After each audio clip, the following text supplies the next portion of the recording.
Assalamualaikum warahmatullahi wabarakatuh. Perkenalkan, nama saya Imas, NIM 231400082, Prodi PGSD Universitas Trilogi. Video ini dibuat untuk memenuhi tugas ujian tengah semester mata kuliah Perkembangan Kurikulum SD dengan dosen pengampu Ibu Febrianti Satriani, SPD, MPD. Dan materi yang akan saya paparkan yaitu materi yang berjudul dengan Sejarah Perkembangan Kurikulum di Indonesia. Sejarah perkembangan kurikulum di Indonesia telah mengalami berbagai fase yang mencerminkan perubahan sosial dan politik negara. Beberapa fase penting dalam sejarah perkembangan kurikulum di Indonesia adalah diantaranya ada sebagai berikut. Yang pertama, Rencana Pelajaran 1947, Kurikulum 1947. Kurikulum ini dibuat tepat setelah 2 tahun peristiwa proklamasi kemerdekaan. Penamaan kurikulum ini awalnya masih menggunakan istilah Belanda, yaitu Leerplan, karena pada masa itu Indonesia berada dalam pergolakan akibat agresi militer Belanda beserta sekutunya. Saat menciptakan kurikulum ini, pemerintah mencoba rancangan sistem pembelajaran untuk para pelajar di masa revolusi yang menekankan pada pembentukan karakter manusia Indonesia merdeka, berdaulat, dan sejajar dengan bangsa lain di muka bumi ini. Sehingga belum berfokus pada pendidikan pikiran, melainkan pendidikan watak, kesadaran bernegara dan bermasyarakat. Dan yang kedua, Rencana Pelajaran Terurai 1952, Kurikulum 1952, pemerintah melakukan penyempurnaan terhadap kurikulum 1947 di tahun 1952. Kurikulum ini mengatur pembahasan topik tiap mata pelajaran dengan kehidupan masyarakat harus berkaitan.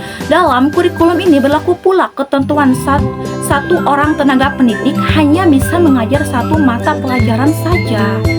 Dan yang ketiga, ada Rencana Pendidikan 1964. Kurikulum 1964, konsep pembelajaran dalam kurikulum 1964 berfokus pada pengembangan moral, kecerdasan, emosional atau arsitek keterampilan dan jasmani.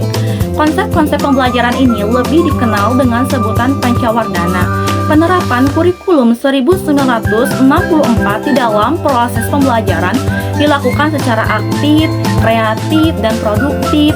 Kurikulum 1964 bertujuan untuk menanamkan pengetahuan akademik dari jenjang sekolah dasar.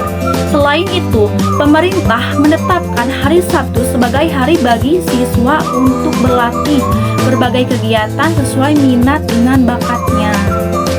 Dan yang keempat, Kurikulum 1968. Kurikulum ini memiliki ciri materi dari jenjang pendidikan rendah, memiliki korelasi dengan jenjang pendidikan selanjutnya. Tujuan utamanya kurikulum ini adalah untuk membentuk manusia Pancasila sejati, kuat dan sehat jasmani, mempertinggi kecerdasan dan keterampilan jasmani, moral, budi pengerti, dan keyakinan beragama. Pada kurikulum 1968 ini pula, sistem penjurusan dimulai pada kelas 2 SMU atau kelas 11. Dan yang kelima, kurikulum 1975.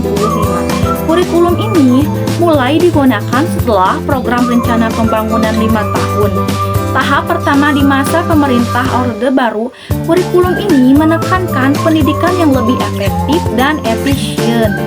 Kurikulum 1975 juga lebih merinci metode, materi, dan tujuan pengajaran dalam prosedur pengembangan sistem instruksional, sehingga memunculkan istilah satuan pelajaran, rencana pelajaran setiap satuan bahasan. Namun, penerapan kurikulum ini ramai dikritik karena guru menjadi lebih sibuk untuk menuliskan rincian tiap kegiatan pembelajaran. Beberapa mata pelajaran akhirnya mengalami perubahan nama seperti mata pelajaran ilmu alam dan ilmu hayat diubah menjadi ilmu pengetahuan alam. Mata pelajaran ilmu aljabar dan ilmu ukur menjadi matematika. Adapun kesimpulannya, perkembangan kurikulum di Indonesia merupakan cerminan dari dinamika dan evolusi pendidikan dalam menghadapi berbagai perubahan zaman dan tuntutan global. Pembaruan kurikulum yang terus-menerus diperlukan untuk menjaga relevansi dan kualitas pendidikan dalam menghadapi tantangan masa depan. Pendekatan pembelajaran yang berfokus pada pengembangan keterampilan, keberagamaan, partisipasi stakeholder, dan pemahaman terhadap sejarah perkembangan kurikulum menjadi kunci untuk menciptakan pendidikan yang lebih berkualitas dan berdaya saing. Hanya sampai sini yang bisa saya paparkan. Mohon maaf atas kekurangan atau kelebihan dalam pemaparan materi. Sekian dari saya. Terima kasih. Wassalamualaikum warahmatullahi wabarakatuh.